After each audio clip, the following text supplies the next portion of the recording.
last class we had begun with the secondary functions of commercial banks. We completed the agency functions, payment and collection, purchase and sale of securities, acting as executor, administrator, and trustee. We began the second category of secondary functions, that is the general utility functions. We completed the first point last class, safety custody of valuables. So today we'll be beginning with the second point, letter of credit. It is commonly called as LOC because this is a very important document for people who are involved in international trade. Either you are an importer, goods importing from the other country to India, or you are an exporter, exporting our handmade goods or any kind of our goods to other countries, that is beyond the national boundaries of our country, right? Either if you're exporter or importer, this document called as letter of credit is very important. Okay, let's look at what is the meaning of letter of credit. Letter issued by the importer's bank in favor of the exporter, authorizing him to draw bills up to an amount specified in it and assuring him of payment against the delivery of prescribed documents in his country. Let's just break down that meaning. What is LOC? It is a letter issued by the importer's bank. Now let's assume that we are importing some kind of goods, okay, or let's say a machinery from Japan. Okay, this is just an example. India or Indian importer or Indian company is importing a advanced machine or an equipment from Japan. Okay, now who is going to issue the letter of credit in this example? India's bank or the importer's bank. Let's say for example SBI. So I as an importer will approach SBI to issue what? Letter of credit. So who is it issued by? Importer's bank. In the favor of whom? Of the exporter. Now what is the idea of the letter of credit here is, now I'm an Indian and the other exporter is the Japanese company or any kind of individual on the other side. Now we haven't seen each other or met each other, it's just a mutual obligation or it's a mutual agreement between the exporter and the importer. Now how do we trust the other person that yes, the person will import the right specified good or a machine or asset? And the same manner, how will the exporter have the trust and belief that I will make the complete payment of the price of the asset or machine? It's the point of trust, and that two countries are involved in international trade, correct? It's not just two individuals, two different countries and nationalities are involved in international trade. So there comes a point of trust in terms of payment of the money.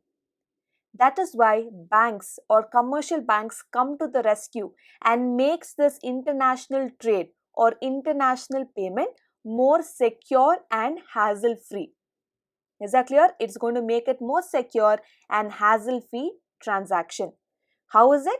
Bank or commercial bank, that is the importer's bank, is going to issue this letter of credit stating that all the details of the transaction, what I am trying to purchase from Japan, or what is the features of that machine or equipment, what is the price of the machine, when is it getting shipped, all the details, okay, I'm going to submit to the bank.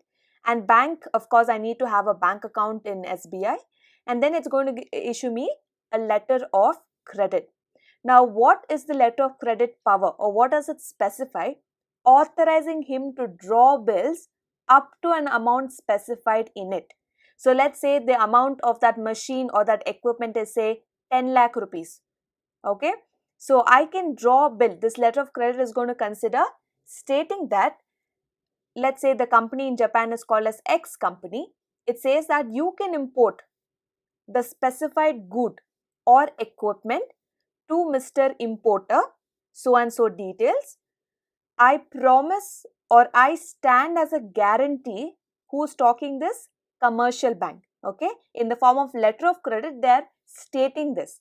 I stand as a guarantee, right, or an assurance that the payment of this machine of rupees 10 lakh or 50 lakh, whatever the price is, it will be paid to you.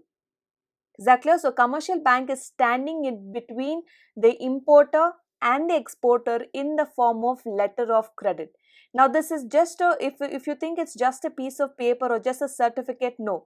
It is issued by a commercial bank which has been recognized and registered under the RBI's Act. So there you cannot go wrong with that statement, where the statement is a legal document, very important for international trade.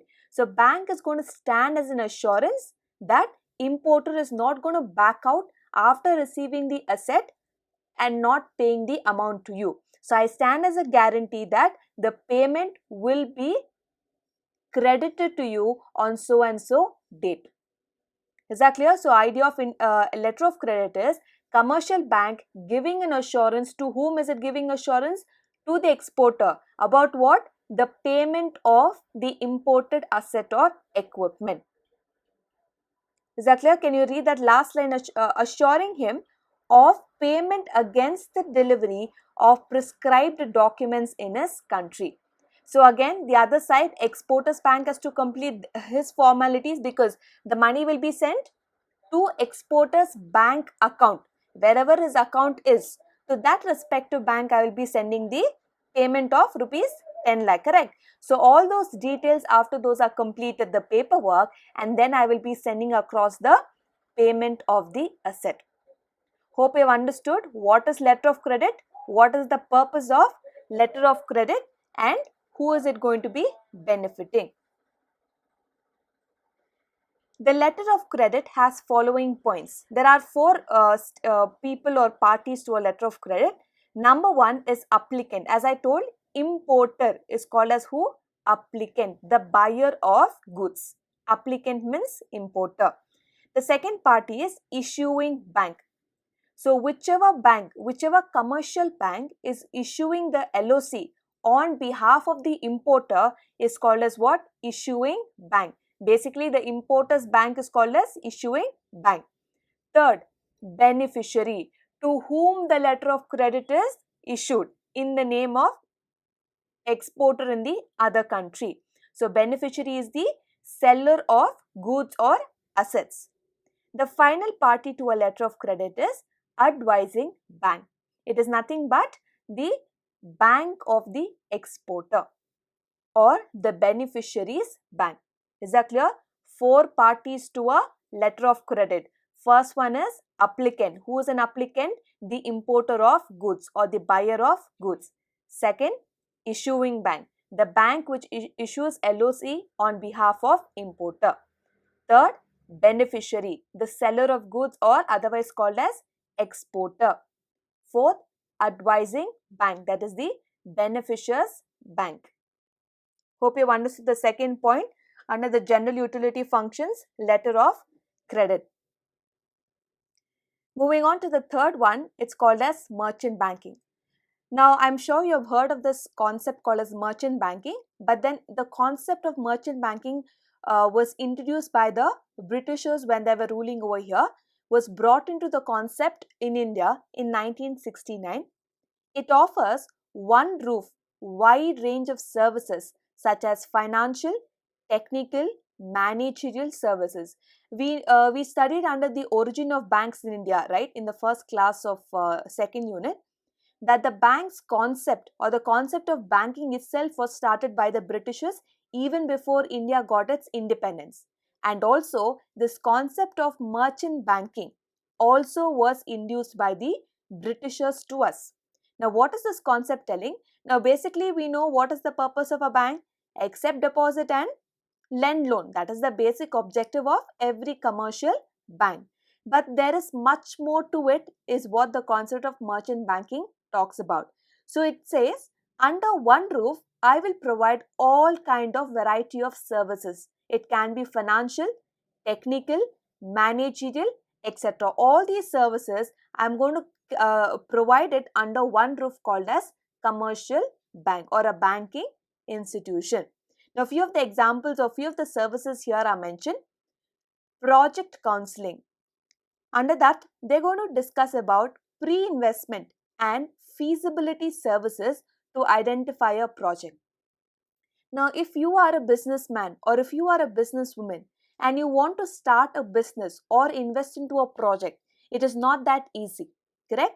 We're going to talk about a lot of aspects in terms of starting a new business or starting a project.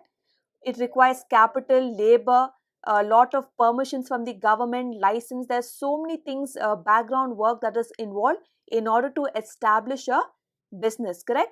So here, commercial banks under the concept of merchant banking will provide you the service called as project counseling.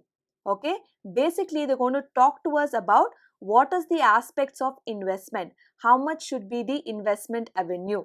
Okay, feasibility means checking whether this business idea is going to fetch us returns in the future or not.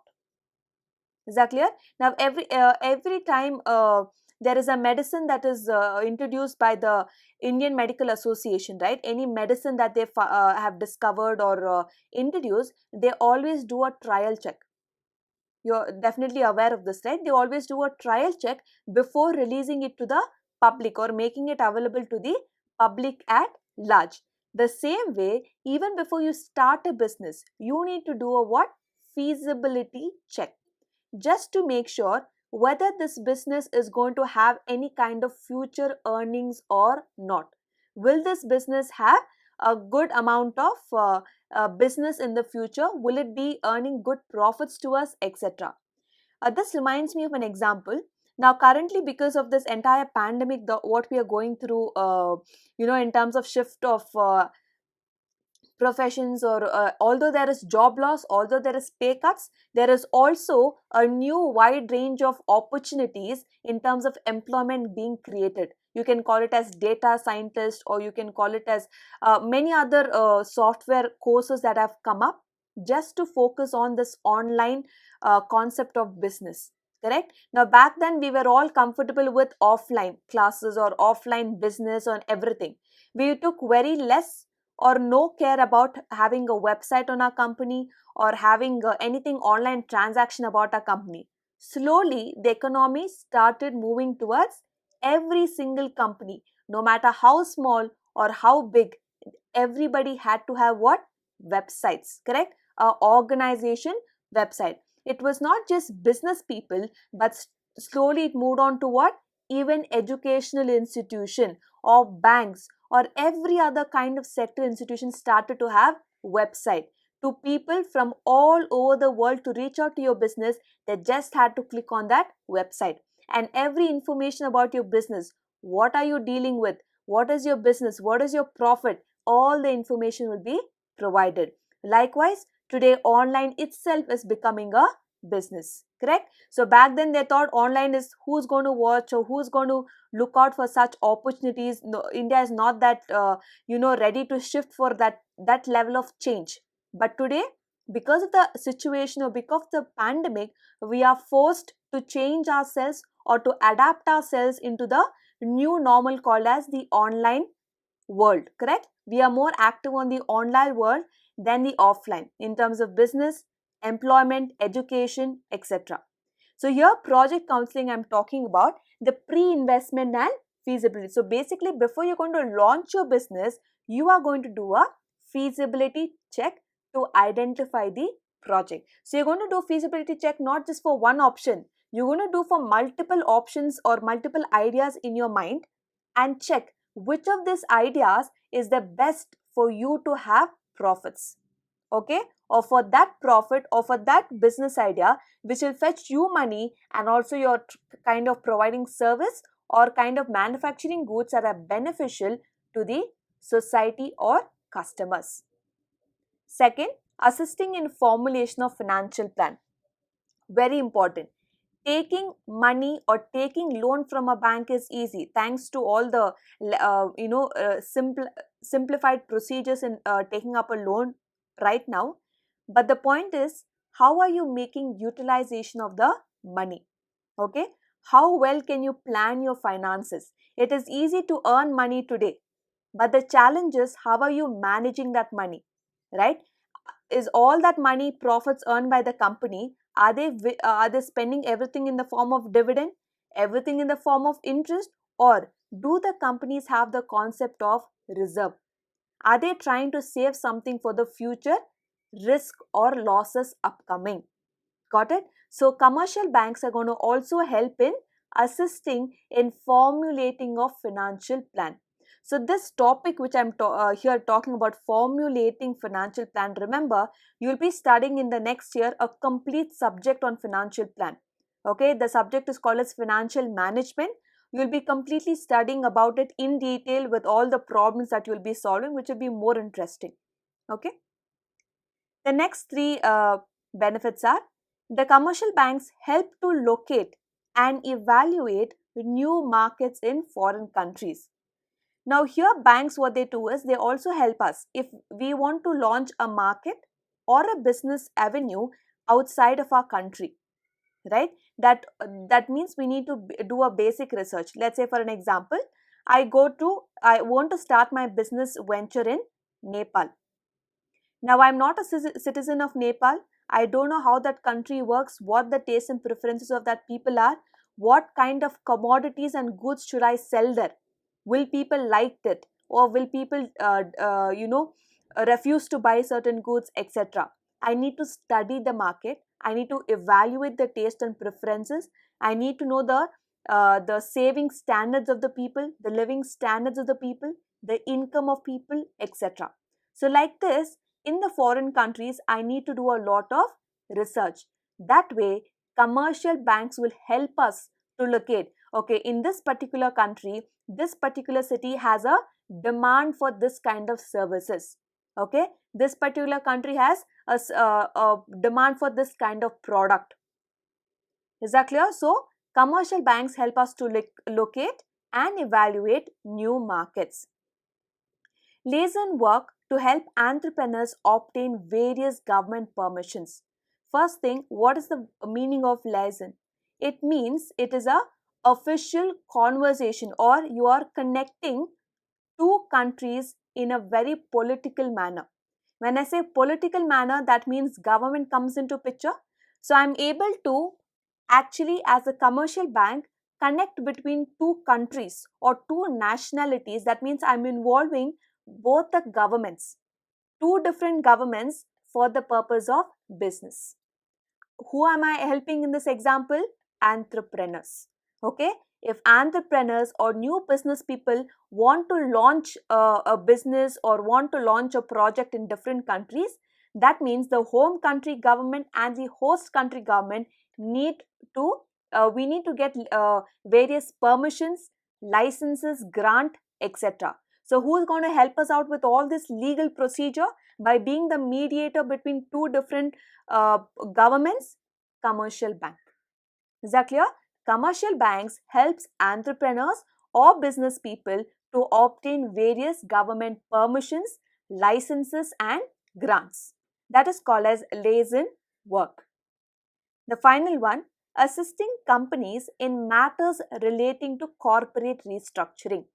So certain companies, if you observe, in the beginning, maybe a couple of years, they would have done well, and then because of huge competition or change in the taste and preferences of people, people's choices or people's decisions, they would have lost the market, or slowly the market would be declining.